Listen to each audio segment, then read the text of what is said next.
Well, it is my pleasure to introduce Molly Murphy MacGregor. She's the co-founder of the National Women's History Project, which is now known as the National Women's History Alliance. The organization was founded in Santa Rosa in 1980 to promote awareness of women's history throughout the United States. And Molly has been its executive director for 43 years. The National Women's History Alliance is a nonprofit, nonpartisan organization dedicated to promoting and preserving the history of women's contributions to society. In 1987, MacGregor and her colleagues successfully lobbied Congress to pass a joint resolution recognizing March as National Women's History Month. And you may have heard that our illustrious president has just banned any kind of celebration of this month or Martin Luther King Day. Anyway, back to the intro. Molly attended graduate school at Sonoma State. She's a former educator with a background in teaching social studies, English, and women's history. Molly has been personally honored for her work in the fields of education and women's history by many organizations and institutions, including the National Education Association, the National Association for Multicultural Education, NAACP of Sonoma County, California Federation of Business and Professional Women. And as an alumna of Sonoma State University, Molly was honored with the California Community College Distinguished Alumna Award. So please welcome Molly MacGregor.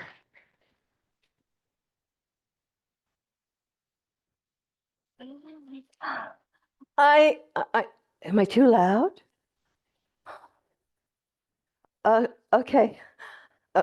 It's not the first time anybody's ever thought I was too loud. We know that. My name, as you all have just learned, is Molly Murphy MacGregor. And I want to give you a little background of how I came to be and do what I've done with my entire life.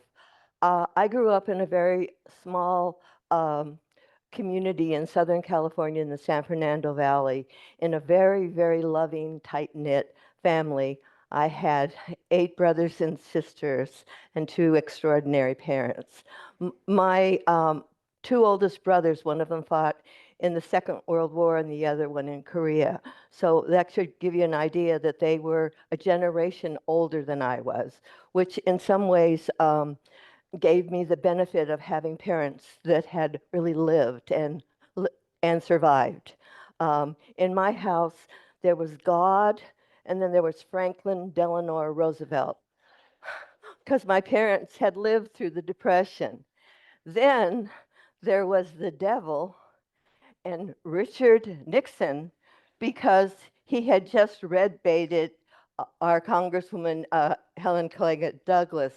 And my father just couldn't believe that people would vote for someone who lied. Okay, don't laugh. What can I tell you? I'm sorry. Okay, so that was my upbringing, and I thought that I went to Catholic school for my first 9 years. Never ever thought about going to college. For me, what the life of a woman was, you got married and you had children and you lived happily ever after. And so, although my first 8 years of Catholic school were pretty academic, my high school experience was really a lot of fun, because I was sorting out, finding who was this magical man that was going to make my life meaningful, that was going to support me and my children and take care of me for the rest of my life, because I too thought about having 9 children. I really did.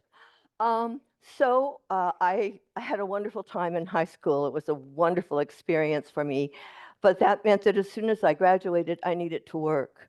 So I went to the work at the Bank of America, and it was awful. There were so many old people there, people that were 30 and had children, and all they talked about were their husbands and families. Oh God, it was excruciating. But I was waiting, I was waiting for my prince to come along and make my life matter. And I was taking this banking class with a young man who started the same day doing the same work that I was doing. And he said to me, Molly, how do you live on whatever he said a month? And I said, I don't make that much money a month. He said, yes, we do, Molly. And I said, no, I don't. So it was the first time ever that I eagerly went to work. I thought, oh, there's been a mistake. I can hardly wait to find the bank manager and let him know what a mistake has been made, right? So I go up to the bank manager and I let him know. I said, Ed is being paid 25% more than I am for doing the same work. I thought I was giving him new information. I really did. I thought I was. Anyway, he says to me, oh, Molly, that's because Ed's on a training program. And I said, oh, okay, fine. Put me on a training program. So he walks me over to one of those big banker desks and says to me, Molly, do you think people want to walk into a bank and see women in positions of authority? I was aghast. I didn't even know words like condescension or sexism or even misogyny at the time. I really didn't. But I knew stupidity, and I had gone to Catholic school. Let me tell you about the abilities of Sister Mary Margaret Jones and Sister Mary Carla and Sister Mary Beatrice. Trust me, positions of authority? Are you kidding me? Well, I was very fortunate because I was in California with our extraordinary community college school system. And so I was able to enroll, of course, I guess I skipped that part. I quit my job within a week uh, because no, I was an American. I was an American. In America, you don't pay men one thing and women another. I tell you that I grew up kind of isolated, and um, it just seemed so incredibly absurd and un-American to me. And I decided I am going to go to school. I am going to get a job where women and men are paid the same, because that's only fair. And the other value that I had always been instilled from the time I went, early on, was that Americans were fair. It was about being fair. Okay, so luckily I was able to make up for my non-academic high school um, experience. And when I went into California State College in Northridge, graduated, got my teaching credential, and I was ready. I, I was going to encourage these kids to know that you weren't just going to answer the questions, you were going to think about it. And you didn't have to have the same answer I had, but you had to have answers. You had to really think. I wanted to make up with them. Is that a 5? Good. Okay. I wanted to make up with them what I hadn't done when I was in high school. And so one Friday, making it particularly important, doing current events, one of my male students raised his hand and he said to me, Mrs. Obar, what is the women's movement? Well, I was a married woman teaching high school, wearing slacks to school, and I didn't know what this kid was talking about. So I paused. I tried to look as intelligent as any teacher has ever looked, because remember, I'm all of 23 years old. And so I finally said to the kids, I said, what a great question. Let's divide into groups. And we'll look at that. We'll decide from the perspective of politics, from government. How about the family? Because clearly the questions do determine the answer. Anyway, the short of the story, I went home to my sacred shrine of history books. One book, one chapter was all about Seneca Falls, the first women's rights conference in 1848. It was the only reason that I was able, as a married woman, be teaching high school, and did I even begin to understand the debt I owed those women. Most importantly, did I understand my own mother's history? Had I ever asked her about her history? Because you know what? She was my mother, and all mothers are mothers, right? I was lucky enough. I went back, told the kids the truth. I really didn't know the answer to that, but from now on, as we go through our chronology, every time we open a new chapter, we're going to say, did this influence, did this historic event influence men and women differently? Did it influence cultural groups differently? So that we could begin to have the complexity of our experience. But I was really winging it. So I left there to go to graduate school at Sonoma State College. Thank you, thank you. The Women's Studies program at Sonoma State was extraordinary. And it was with that that we first came up with the idea of a Women's History Week. And tell me how many more minutes. I don't want to go too long. I still have 5 more minutes? I must talk. I guess I need to talk faster. Okay. All right. So we came up with this idea. We had traveled throughout California doing a slideshow, multicultural women's history slideshow, and only to really intelligent, educated people, and they were just agog. They're like, "What?" So we knew the need was there.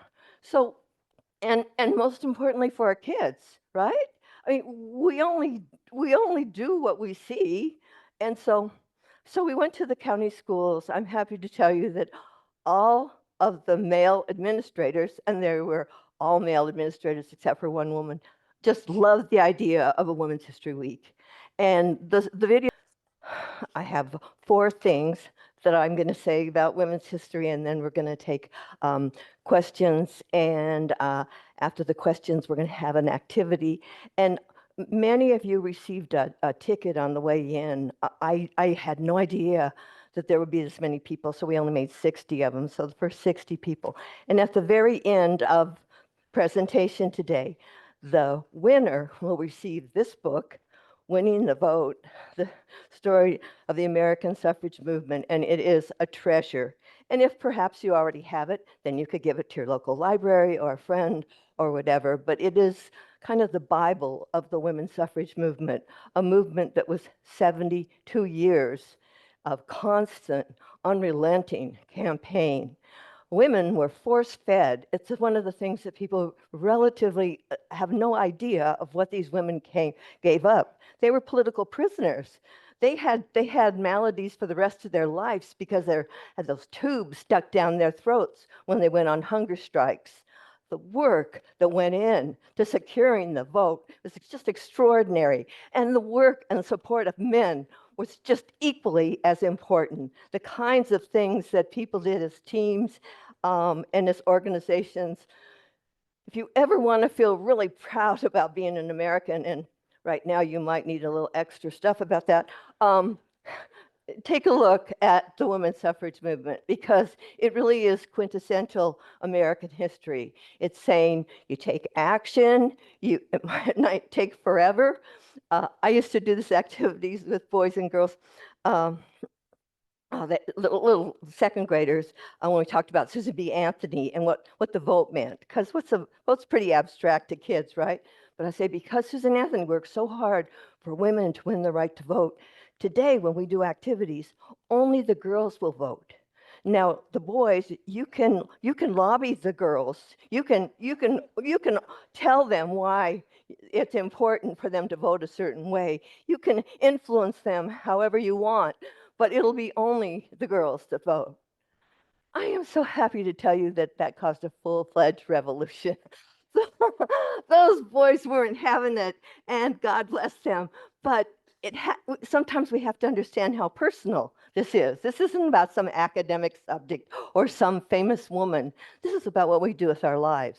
And one of the sadnesses I felt, one of the many sadnesses I felt about this year's election was the numbers of young men who somehow didn't understand that women could lead a country. These groups that got set up and said, oh no, how could these women negotiate with any men? Well, a long time ago, which would be 67? When was it? A long time ago, we thought we were going to have our first woman president. Um, so we were so sure of it that we actually went to press the night before the election. Anyway, we have a book about women in government. It salutes Hillary, of course, but it also just gives you the extraordinary history of all the ways that women of every culture and every country have participated. So there's few copies back there. I would give you more. I had no idea this many people would be here today. So I guess the first people there will be the first people who get them. And if you want one, write me a note, say, Molly, please send me first woman. The other things that are back there, and you'll get them, this is a flyer that will give you lots of information about this year's theme. Our magazine will be available after Wednesday. And here are previous magazines that we have done, because the number one problem is invisibility. Invisibility is the number one form of bias. Because people, situations, facts are invisible, people pretend they didn't happen. I don't really think they're going to get away with saying, oh, Women's History Month never happened. They can give it a good try, but I don't think so. But it's that kind of bias that comes from invisibility, because we don't know. We don't know our history. And for me, women's history has always been as significant for men and boys, given that I have 5 brothers, as it was for women. Because for women, it's a new encouragement of self-confidence, of understanding who we are and what we can do. And for men, it gives them a whole wealth of knowledge and information that they never had before. And with that comes a whole new sense of respect. We can't do what we don't know. So I've only been at this now, let's see, 1980, and so I guess that's 45 years. I resigned as, or I don't know if that's the appropriate word, but I stepped down as executive director 2 years ago, because I'm clearly a woman of the 1920, of the, of the last century, yeah, the 20th century. And it was time, it was way time to move forward with 20th century ideas and strategies, because obviously from the last election, we can tell that the work really needs to have a new sense of energy, a new way of talking with each other, a new way of really finding out who we are and why people are so afraid. So we have the most extraordinary executive director. Her name is Jill Zincroft, and she's a woman of the 21st century, and that's such a blessing for me. Okay, the last thing I wanted to make sure I said all these things before you ask me questions. I put bookmarks out there because I don't think anybody should. I'm a teacher, shouldn't ever have to go away anywhere without at least one present. Maria's going to open the second of it. We just open them all up, honey, because there's not enough out there right now, but there will be at the end. Feel free to take a bookmark, take a magazine, take whoever first come, first serve, I guess. Although I did do enough flyers for everyone that will give you the information about how to contact us. Okay, this is one of the things I really want to emphasize, how much, especially in today's media, the ways the questions are asked and who's asking them and whether they're saying. Okay, so one of the things is the question determines the answer. For example, the question in, what year were women given the vote? Seems like a harmless question, right? What year were women given the vote? Right, because given dismisses and distorts the work of what, hundreds of thousands of people? So we have to be careful with the ways questions are asked, because those people that are asking the question, they already have an assumption that they need to be enlightened about. So please, as we absorb what's going on in our world, please remember how far we've come, how much work has been done, and how it started like a little acorn and the kind of extraordinary oaks that are not just here in this state or in this country, but throughout the world. Because in order to celebrate, recognize, and honor women, you need to know their history. You need to know it, and you need to know the facts behind it. I'll just tell you one Sonoma County story that's not as positive as it might be. But anyway, the Sonoma County schools were great in distributing our information. But some of the high school social teachers, they told me, I don't believe this.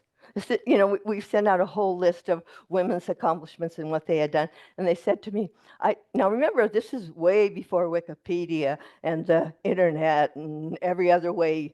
We actually used libraries then to validate. Anyway, they said, you're just trying to make yourself feel better about being female. And they weren't trying to be mean. They weren't trying to be sexist. They weren't trying to be any of that stuff. They had grown up with the assumption that women hadn't ever made major contributions, or maybe there was one, two, or three, but that would be it. So please, please help your neighbors understand the complexity of American history.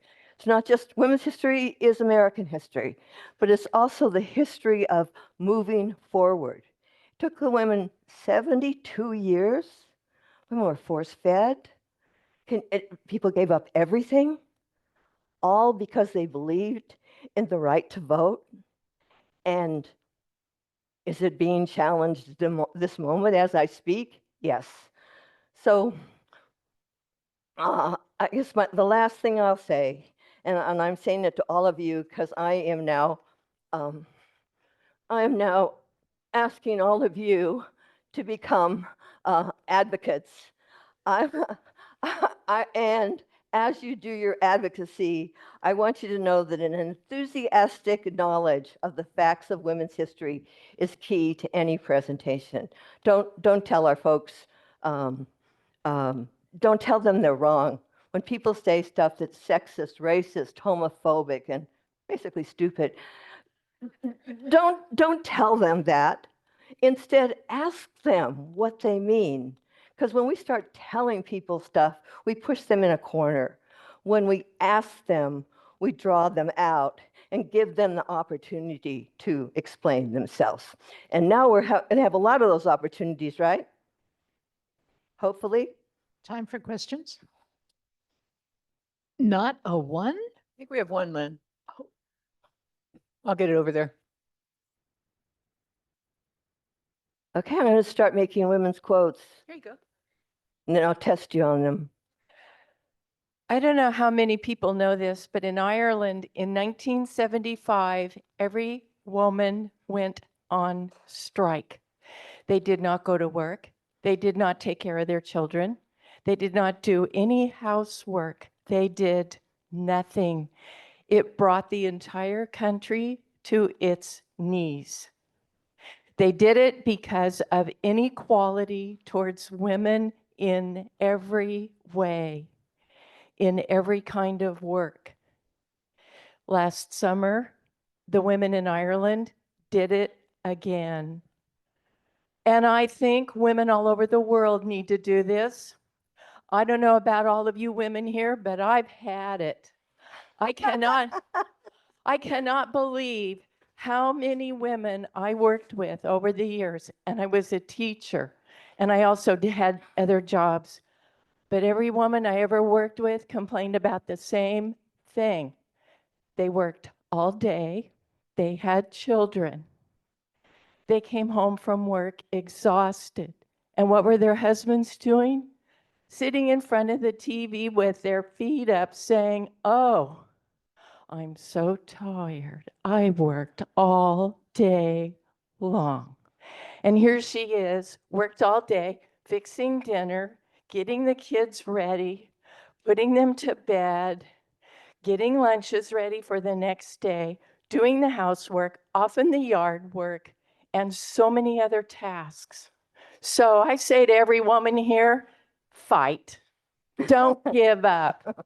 Go for it. We matter a lot and we deserve a lot. How long did the strike last in Ireland? It's Iceland. If I said Ireland, I'm sorry, it was Iceland. And Iceland, I'm not yes. sure how long it lasted. It didn't take very long, though. Imagine that. My question is in today's atmosphere and where we are now, what is the best thing that we can do as Listen, women? the best thing that we can do is listen. We all have a very strong point of view. You might have guessed I do. But the problem is that other people don't get it. They don't understand. And so therefore they say things that are just absolutely on some levels revolting. Now, if that person has already joined up with a certain movement, I'm not saying listen to that because we've heard it. What I'm saying is that most people don't know.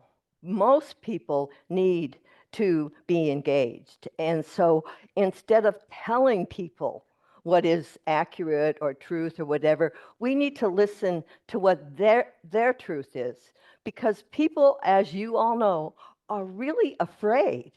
I mean, what are they afraid of? And that's what we need to find out.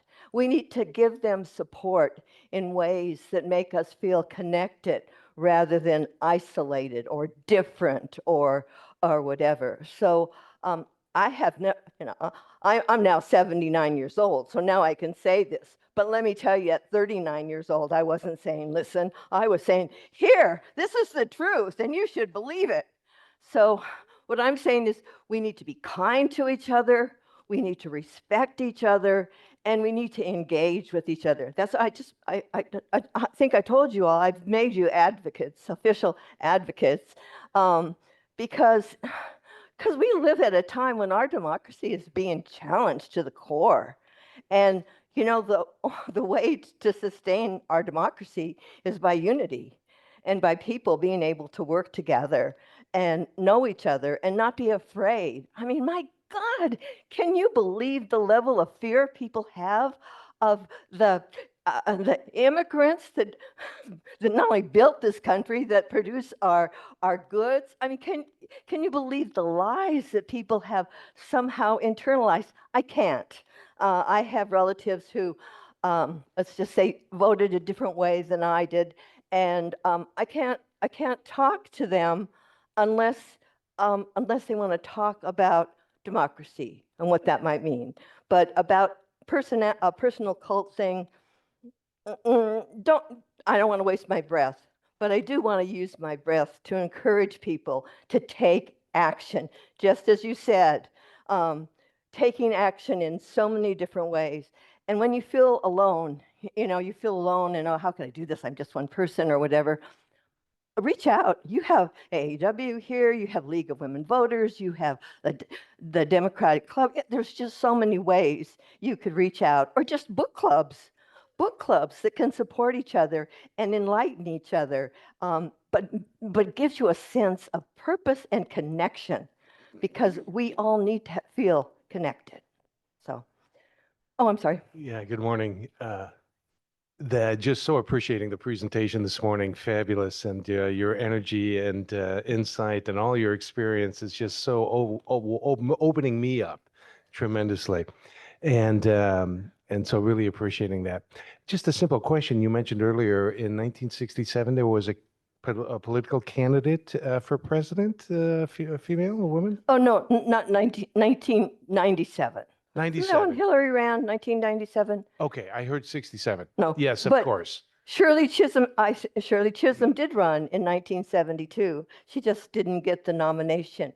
The book that we did celebrates the fact that we finally had a woman nominated by a major party. A sidebar comment that you- I, Hmm.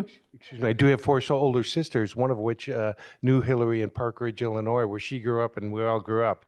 Okay, all right.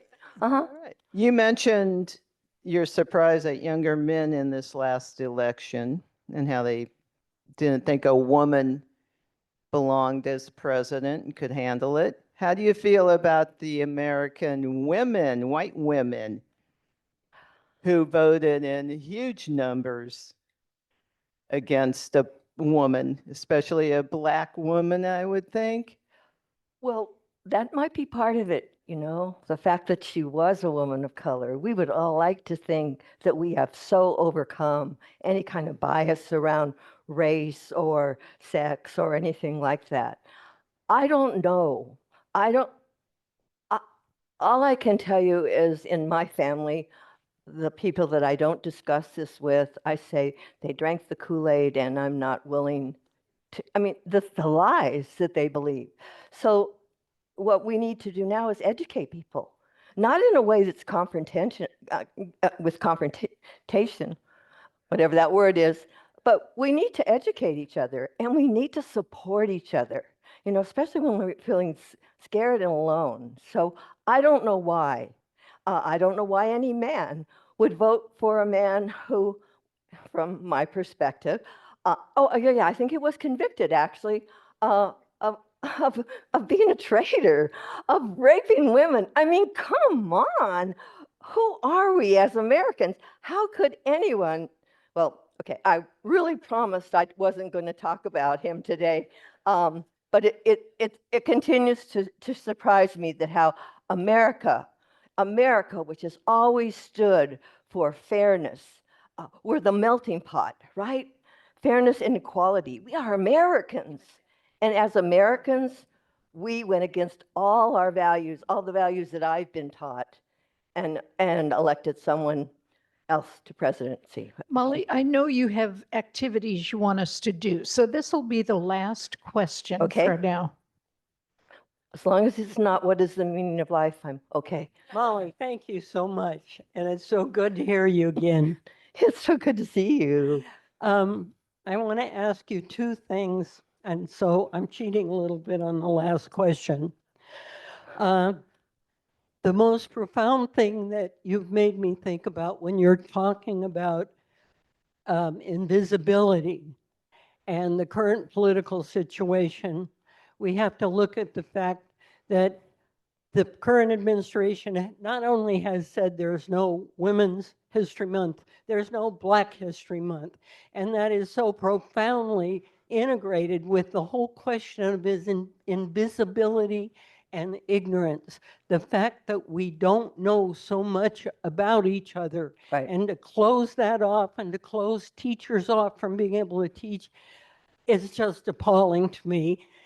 The second, okay, and I'd like you to talk about that. The second thing is simply, if you have time, to talk about the reactions you got when you took the slideshow with Alice Wexler throughout Sonoma County and other places. What kind of reactions? How did people respond to the ignorance?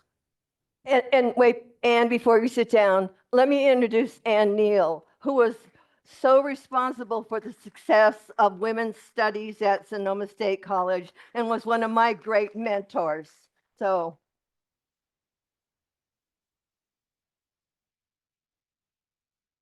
Yeah, they have ended women's studies at Sonoma State, all of it because of money. And it's all the more reason why, it's like, it's one discouragement after the other after the other. So instead of listening to the kind of dribble that we hear, we need to talk to each other. We need to engage each other. And we need to keep listening and asking, because the media is not telling us. We have hundreds and hundreds of thousands of people that are organizing throughout the whole country. We are going to have a different Congress next year if our country can only last the next 18 months. But we're doing it. People are organizing. And if you feel that you're not part of that organization, then find a group that you can, because it's unity. It's what we do together that makes everything possible.